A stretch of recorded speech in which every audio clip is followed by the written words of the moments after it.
Hello student, मैं Javed sir आप सभी का आपके इस यूट्यूब चैनल पर स्वागत करता हूं। स्टूडेंट, आज का हमारा जो सब्जेक्ट है वो मैथ है और हम मैथ एकदम बेसिक से टॉप से पढ़ेंगे, मतलब एकदम शुरुआत से लेकर काफ़ी अच्छे लेवल तक पढ़ेंगे। तो आज हम मैथ में जो हमारा जो चैप्टर है वो नंबर सिस्टम के बारे में जानेंगे।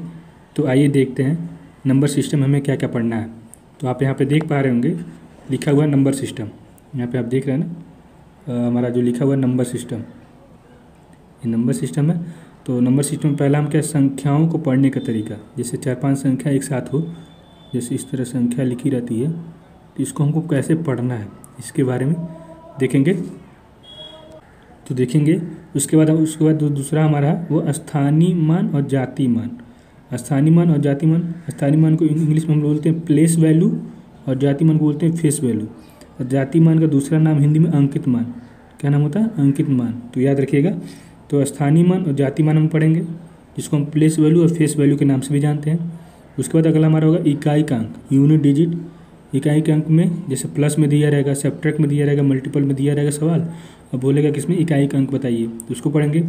फिर उसके बाद भाजकता का नियम, हमारा भाजकता का नियम मतलब डिविजिबिलिटी रूल।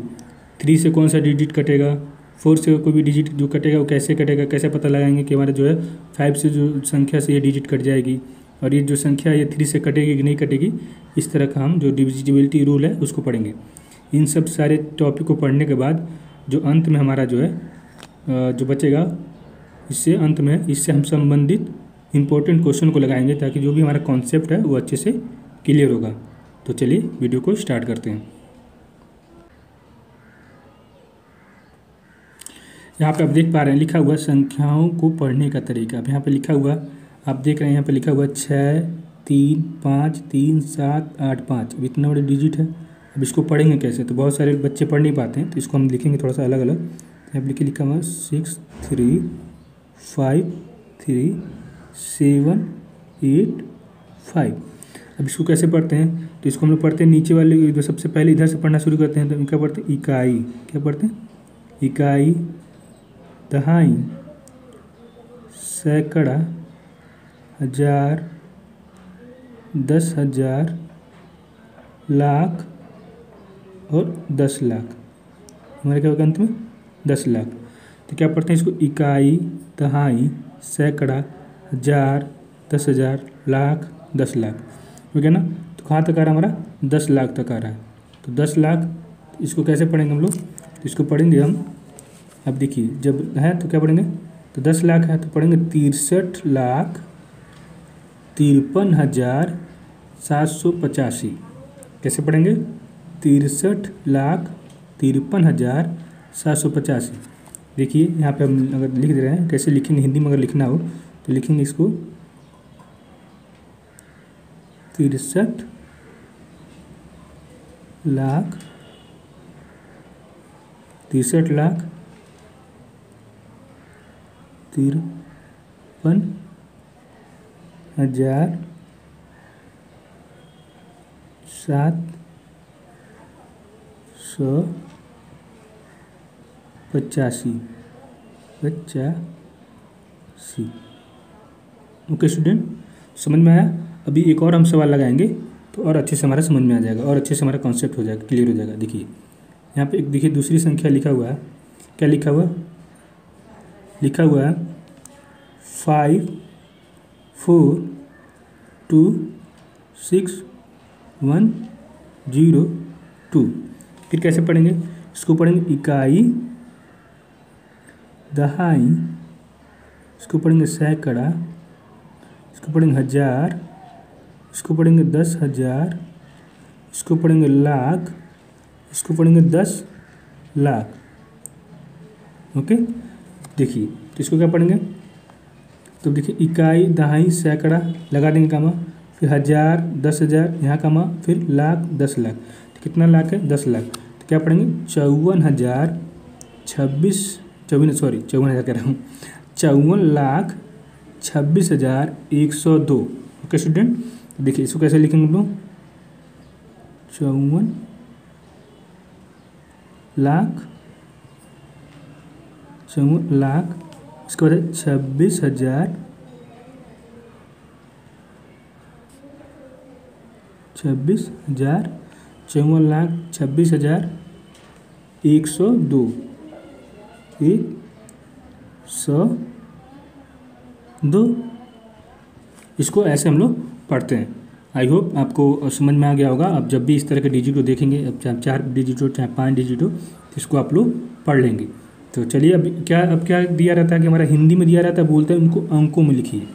तो आइए उस तरह के सवालों को हम देखते हैं। देखिए यहाँ पे लिखा हुआ है ना, अब यहाँ पे देखिए लिखा हुआ है हमारा अंकों में बदलिए। क्या लिखा हुआ? अंकों में बदलिए लिखा हुआ ना, इसको अंकों में बदलिए, अंकों में बदलिए। अब देखिए यहाँ पे लिखा हुआ 24,625। अब इसको कैसे लिखेंगे? सेम वही प्रोसीजर, पहले हम अगर नहीं समझ पा रहे हैं तो पहले इसको लिख लेंगे इस तरह, इकाई, दहाई, सैकड़ा, हजार, 10,000। देखिए 24,000 मतलब 10,000 है, 24,000 बस यही तरह नहीं देंगे। अब देखिए 24,000 मतलब 10,000 है, तो 24,000। अब देखिए 100 के पास क्या है? 6। 100 के पास क्या है? 6, तो 6 हो जाएगा। अब 25, तो 25। इकाई, दहाई, सैकड़ा, हजार, 10,000, तो हमारा क्या होगा? 24,625। ओके। अब चलिए अब इसको देखिए आखिरी तक, जैसे कहाँ तक पढ़ते हैं। अब जैसे यहाँ पे देखिए लिखा हुआ इकाई, दहाई, सैकड़ा, हजार, 10,000, लाख, 10 लाख, करोड़, 10 करोड़, अरब। अब 10 अरब। अब जब यहाँ तक चले जाएंगे 10 अरब, कितने तक? अब जैसे जाएंगे खरब, फिर 10 खरब आ जाएगा। तो मैक्सिमम जो सवाल होता है अब यहीं तक होता है, अरब 10 अरब तक, कितने तक? तो आप देखिए, तो देखिए इकाई, दहाई, सैकड़ा, हजार, 10,000, लाख, 10 लाख, करोड़, 10 करोड़, अरब, 10 अरब। ऐसे हम लोग पढ़ते हैं। ओके स्टूडेंट, चलिए फिर आगे वाला देखेंगे। अगला सवाल हमारा कौन सा है? देखिए अगला लिखा हुआ है 35,16,430। इसको कैसे लिखेंगे? फिर वही सेम प्रोसीजर। अगर हम इससे कन्फ्यूज हो रहे हैं तो कन्फ्यूज नहीं होना हमको, पैसे ये वाला जो लिखा ना, इकाई दहाई लिख लीजिए। इकाई, दहाई, सैकड़ा, हजार, 10,000, लाख, 10 लाख, यहीं तक है हमारा। देखिए 35 लाख 10 लाख तक। देखिए 35 लाख तो 35 लाख हो गया। और देखिए 16,000 तो 16,000 हो गया। 400। अब देखिए 3 लास्ट में दिया ना, 3, तो यहाँ 3 आ जाएगा। बीच में कुछ नहीं तो 0 लगा देंगे, तो हमारा हो गया ना। तो ये हमारा 35,16,403। तो इसको बीच में कामा लगा देंगे इसे। हमारा हो गया 35,16,403। आई होप आपको बहुत अच्छे समझ में आ गया होगा। अगर आप अंक में दिया रहेगा बोलेगा इसको शब्दों में लिखने के लिए तो आप लोग लिख लेंगे, और शब्दों में दिया रहेगा बोलेगा अंकों में लिखने के लिए तो आप लिख लेंगे। चलिए अब आगे हम अगला जो हमारा जो सवाल है उसको देखते हैं। अब अगला हमारा देखिए क्या है। अगला हमारा है स्थानीय मान और जाति मान। देख रहे हैं ना, यहाँ पे लिखा हुआ है स्थानीय मान और जाति मान। तो स्थानीय मान को इंग्लिश में क्या बोलते हैं? Place value. और जाति मान को क्या बोलते हैं? Face value. और जाति मान का एक और नाम होता है अंकित मान। इसको आप याद रखिएगा, ठीक है? अंकित मान। ओके स्टूडेंट, तो आप कंफ्यूज मत होइएगा कि जब सवाल अब जब एग्ज़ाम में दे रहे हैं और एग्ज़ाम में आ गया अंकित मान ज्ञात कीजिए, अरे सर अंकित मान तो हमको पता ही नहीं है। तो अंकित मान और जाति मान और फेस वैल्यू एक ही चीज़ है। तो जब भी आप मैथ में, जब भी आप एग्ज़ाम में आप सवाल लगा रहे हो, तो जो कोई भी किसी भी वर्ड का जो हिंदी दिया हुआ है उसको कन्फ्यूजन हो रहा है कि भाई इसका मतलब क्या हुआ, तो तुरंत उसका इंग्लिश वाला वर्जन देख लीजिए। तो 4 सेकंड लगेगा, इंग्लिश वाला देखेंगे तो इंग्लिश का वही सेम फेस वैल्यू ही लिखेगा, दूसरा कुछ नहीं लिखेगा। तो इससे आपका जो भी कन्फ्यूजन है वो दूर हो जाएगा। ओके स्टूडेंट, तो आइए देखते हैं हम लोग स्थानीय मान कैसे निकालते हैं। यहाँ पे दिया हुआ है, आप देख रहे हैं दिया हुआ है 98273। तो आप लोगों ने पढ़ा भी होगा, ऐसे करके निकालते हैं हम लोग। 3 गुणे 1, फिर ऐसे 7 गुणे 1 10, ऐसे निकालते हैं। तो इसमें वही सेम प्रोसीजर है। तो इसको मैं एकदम आसान तरीके से बता रहा हूँ, आप लोग बिल्कुल वही यही सेम प्रोसीजर है। देखिए 3 के बाद कोई डिजिट है नहीं है तो नहीं लिखेंगे। 7 देखिए 7 के बाद कितना डिजिट है, 1 डिजिट है तो 0 लगा देंगे। फिर 2 के बाद देखिए कितना डिजिट है, 1 2 तो 2 0 लगा देंगे। फिर 8 के साथ देखिए 8 के साथ कितना, 8 के बाद कितना डिजिट है, 1 2 3 तो 1 2 3। फिर 9 कैसे लिखेंगे, तो 1 2 देखिए 1 2 3 4 कितना 1 2 3 4। ये हमारा क्या हो गया, स्थानीय मान। हमारा क्या निकल गया, स्थानीय मान। इसको हम लोग स्थानीय मान बोलते हैं। अभी एक और सवाल लगाएंगे तो और अच्छे से हो जाएगा हमारा क्लियर। चलिए उसको हम लोग देखेंगे। एक और सवाल यहाँ पर देखिए लिखा हुआ है। अब देखिए यहाँ पे लिखा हुआ कि इसमें मतलब इस संख्या में 8 का स्थानीय मान निकालिए। इस तरह का भी सवाल आता है तो हम कैसे निकालेंगे, दिया 4 5 8 7 6 यही है। अब कह रहा है 8 का स्थानीय मान निकालिए, तो ऐसे कर लेंगे 8 लिख देंगे। 8 के बाद कितना डिजिट है, 1 2 कितना 1 2 तो 2 0 लगा देंगे। ये हमारा स्थानीय मान हो जाएगा, ये हमारा आंसर हो जाएगा। आइयो आपको वो समझ में अच्छे से समझ में आ गया होगा। अगर यही बोलता कि 4 का स्थानीय मान निकालिए तो ऐसे कुछ नहीं करना होता, बस 4 लिख देते। 4 के बाद काउंट करते कितना डिजिट है, 1 डिजिट 2 डिजिट 3 डिजिट 4 डिजिट तो कितना 4 डिजिट तो 4 0 लगा देते हैं। ये हमारा आंसर हो जाता। आइयो आपको समझ में आया होगा। चलिए आगे देखते हैं, अगला सवाल देखते हैं हम लोग। हमारा अगला सवाल क्या है,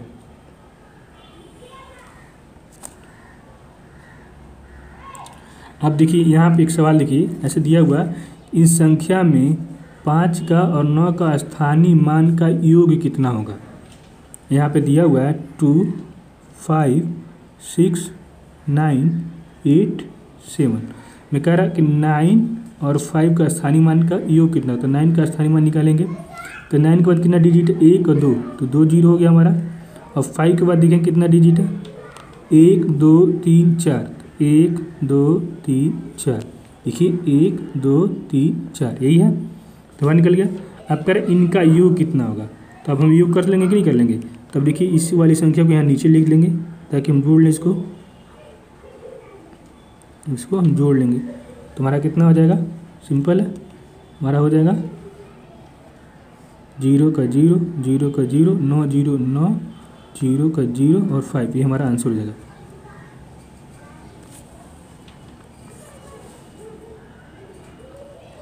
तो आंसर आ गया, इस संख्या में 5 और 9 का स्थानीय मान का योग कितना होगा, इतना होगा। निकल गया। चलिए अभी एक और सवाल लगाएंगे तो और अच्छे से हमारा कॉन्सेप्ट क्लियर हो जाएगा। तो देखिए और एक और सवाल है हमारा, यहाँ देखेंगे। अब देखिए अगला सवाल दे रहा है कि इस संख्या में 6 का जाति मान या अंकित मान क्या होगा। जाति मान या अंकित मान दोनों एक ही नाम है, तो जाति मान और अंकित मान दोनों एक है। क्या इसको बोलते हैं हम लोग, फेस वैल्यू। फेस वैल्यू, तो ये इसको याद रखिएगा आप लोग, फेस वैल्यू क्या बोलते हैं हम लोग, फेस वैल्यू।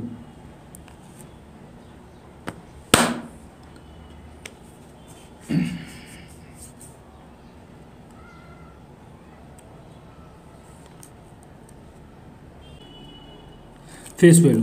तो आप एक बात हमेशा याद रखिएगा, जब आप अपना चेहरा जब अपने आईने में देखेंगे, अपना चेहरा जब आईने में देखेंगे तो आपका चेहरा दिखेगा। तो इसी तरह किसी भी डिजिट का 0 से लेके मतलब 1 से लेके अनंत तक कोई भी डिजिट हो उसका फेस वैल्यू वही डिजिट होगा। जैसे 1 का फेस वैल्यू 1, 2 का फेस वैल्यू 2, 3 का फेस वैल्यू 3। याद रखिएगा। तो इस संख्या में क्या पूछा है, इस संख्या में पूछ रहा है कि 5 संख्या पूरा 5 6 9 8 7 में 6 का जाति मान, तो 6 का जाति मान क्या होगा, 6। ये हमारा आंसर हो जाएगा। समझ में आया। तो कोई भी संख्या हो, 5 हो तो 5 का जाति मान 5 ही होगा, 6 का जाति मान 6 ही होगा। कोई भी डिजिट हो 1 से लेकर 100 तक हो या 1 से लेकर 1000 तक हो उसका जाति मान वही होगा। ओके स्टूडेंट, चलिए तो फिर वो देखते हैं हम लोग। तो अगला हमारा सवाल देखेंगे। इसमें अगला सवाल क्या है,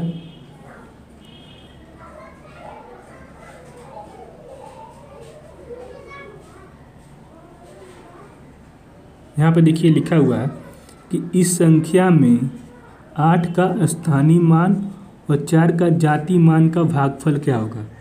तो अब देखेंगे, तो पहले हमको क्या निकालना है, स्थानीय मान। तो पहले स्थानीय मान निकाल लेते हैं। इसमें 8 का स्थानीय मान कितना होगा, 8। 8 के बाद देखें कितना डिजिट है, 1 डिजिट, 2 डिजिट, 3, 4, 4 संख्या है। तो 4 संख्या का मतलब 4 जीरो लगा देंगे। ये हमारा क्या निकल गया, स्थानीय मान। क्या निकल गया, प्लेस वैल्यू। क्या निकल गया, ये हमारा प्लेस वैल्यू। ठीक है, अब दे रहा है कि 4 का जाति मान। तो ये हमारी संख्या 4 है, यही 4 है ना, हमारी संख्या 4 है ये। तो 4 का जाति मान क्या होगा, 4 होगा। अब कह रहा है इनका भागफल। तो हमारी संख्या क्या है, ये है 80,000, ये ना, इकाई, दहाई, सैकड़ा, हज़ार, 10,000, 80,000 का 4 का भागफल। तो जब 4 दूना 8, तो कितना बचा हमारा, 20,000। ये हमारा आंसर हो जाएगा। आई होप आपको अच्छे से समझ में आया होगा। देखिए लिखा है कि इस संख्या में 8 का स्थानीय मान और 4 का जाति मान का भागफल कितना होगा। तो हमने यहाँ पे 8 का स्थानीय मान निकाला। हमारा स्थानीय मान कितना है, 80,000। फिर हमने 4 का जाति मान निकाला। तो 4 का जाति मान 4 ही हुआ। अब हमने का भागफल मतलब भाग किया, तो हमारा भागफल यही है ना।